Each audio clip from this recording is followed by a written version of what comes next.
Wenn ich den Mann sehe in meine Kinderjahren, pinkt wie ein Chulem wird mir alles klar. Wie seht euch das Stiebele, was hat einmal geglanzt? Sie blieb noch das Beimele. Well, there's other ways to get to heaven besides climbing on top of each other. And in the Jewish tradition, especially right before Rosh Hashana, and it's only less than 3 weeks to the new year, so I think this story will be especially good. We expect our rabbis, the rebbes, to intercede for us in heaven so that we can be inscribed for a good year in the book of life. And that's what happens in this next story. It's a literary story, not a folktale. It's by Isaac Loeb Peretz, a late 19th century Yiddish writer. And he loved Hasidism, but he was also a skeptic, as you'll see in this story, if not higher. Early every Friday morning, during the days of the Slichus prayers, the penitential prayers, the rabbi of Nemirov would vanish. He was nowhere to be seen. He wasn't in the synagogue or the 2 smaller houses of study. He left his door wide open, and not a creature stirred within. And who would steal from the Rebbe of Nemirov? Then where could the rabbi be? Where should he be but in heaven? A rabbi has much work to do in heaven just before the days of awe. Jews, God bless them, they want good matches for their children, good livelihoods, good health, peace. But Satan of the 1,000 eyes watches the whole earth from one end to the other, and what he sees, he reports, informs, denounces. Who could help us if not our rabbi? This is what the people thought. And then a Litvak came to town, and he laughed. You know those Litvaks, Jews from Lithuania? They think little of the holy books, but stuff themselves with Talmud and law. He pointed to a passage in the Gemara which states, even Moses himself, Moshe Rabbeinu, our teacher, never ascended to heaven during his lifetime, but had to remain suspended 2.5 feet below. Go argue with a Litvak. Then where could the rabbi be? It's not my business, said the Litvak, shrugging his shoulders. But oh, those Litvaks.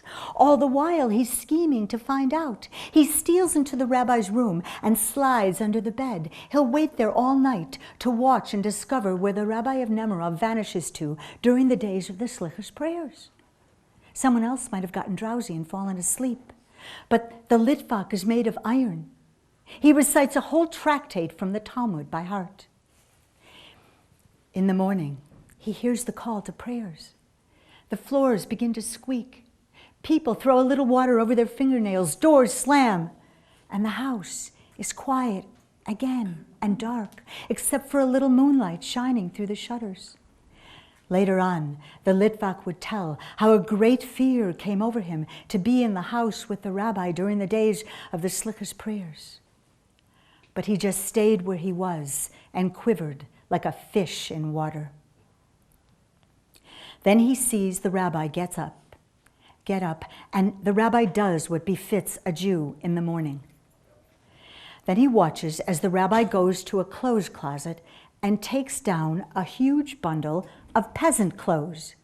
Linen trousers, high leather boots, a wide-brimmed black hat, black leather belt studded in nails, a heavy coat, and out of his coat pocket, a heavy peasant rope.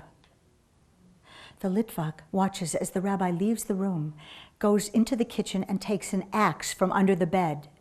He puts the axe in his belt and leaves the house. The Litvak follows. The hushed dread of the days of awe hangs over the city streets. All is quiet except for the cry from a sickbed or the call from a minyan reciting the Slichus prayers. The rabbi stays in the shadow of the houses, gliding from house to house. The Litvak feels his heartbeat mingle with the rabbi's heavy footsteps. And then the Litvak watches as the rabbi goes into a small wood beyond the town. He stops at a small tree, takes the axe out of his belt, chops down the tree into logs, the logs into sticks, bundles up the sticks with his heavy peasant rope, puts the bundle on his back, and goes back into the town. The rabbi stops at a broken down shack and knocks on the door. "Who's there?" comes a voice from within, and the litvak recognizes it as that of a sick Jewish woman. "It is I," said the rabbi, in a Russian accent. "Who is I, and what do you want?" "Vassal," says the supposed rabbi. "I have wood to sell, very cheap." And without waiting for a reply, the rabbi enters the room. And in the gray light of the morning, the litvak who followed him can see a poor, miserable room with broken down furnishings and a sick old woman lying in bed wrapped in rags.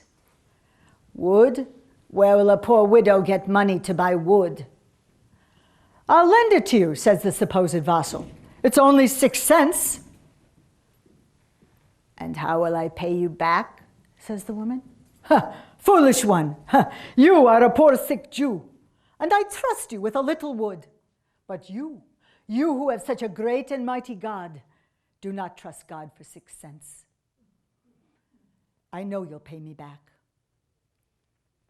"How will I kindle the fire? My son is at work and I can't get out of bed." "I'll kindle the fire," says the rabbi.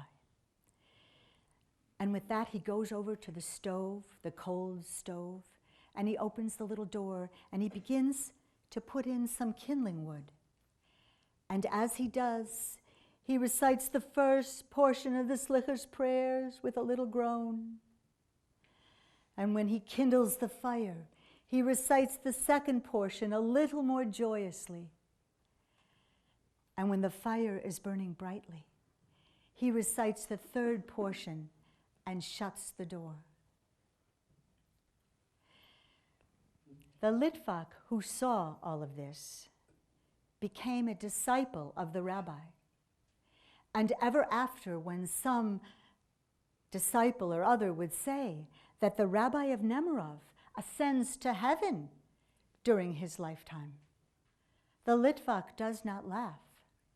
Instead, he says quietly, "Heaven, if not higher." Wenn ich den Mann seh in meine Kinderjahren, pinkt wie ein Chulem wird mir alles klar. Wie seht euch das Stiebele, wo's hat amul geglanzt, zieh blieb